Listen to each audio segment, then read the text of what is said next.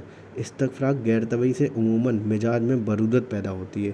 استفراغ غیر طبعی سے عموماً مزاج میں برودت پیدا ہوتی ہے، لیکن کبھی بالعرض حرارت بھی پیدا ہوتی ہے جبکہ نکلنے والا مادہ جو ہے بلغم ہو۔ استفراغ غیر طبعی کیا تھا، جن مادوں کو رکنا چاہیے تھا وہ رک نہیں رہے ہیں۔ جب رک نہیں رہے ہیں، جب مادے نکل جائیں گے تو ایک طریقے سے مزاج میں کیا ہوتی ہے، برودت پیدا ہوتی ہے۔ کیونکہ حرارت کب پیدا ہوگی، جب آپ کے اندر رطوبتیں ہوں گی، جب رطوبتیں نہیں ہوں گی تو کیا ہوگی، برودت پیدا ہوگی۔ رطوبتیں خارج ہو جا رہی ہیں تو برودت پیدا ہوگی مزاج میں، ٹھیک ہے۔ استفراغ غیر طبعی عموماً مزاج میں یبوست پیدا کرتا ہے۔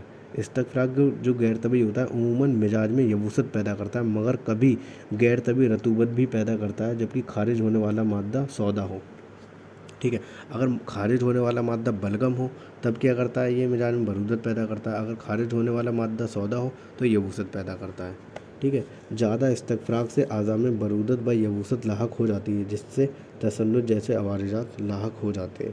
اگر زیادہ استفراغ ہو جائے گا، رطوبت ہوگا تو برودت اور یبوست پیدا ہو جائے گی، جس کی وجہ سے تسنج جیسے کنولزن جیسے پرابلم کریٹ ہو جائیں گے، یہ کمپلیکیشن ہو سکتے ہیں، ٹھیک ہے۔ تو مطلب نہ تو کسی بھی مادے کا رکنا اچھا ہے، نہ ہی زیادہ نکلنا اچھا ہے، کہ ہر چیز اعتدال میں رہتی ہے تو انسان کو صحت قائم رہتی ہے۔ اگر یہ اعتدال سے بگڑ جاتی ہے تو اسے مرض لاحق ہو جاتا ہے۔ تو اسباب ستہ ضروریہ کمپلیٹ ہوتے ہیں۔ Okay, thank you.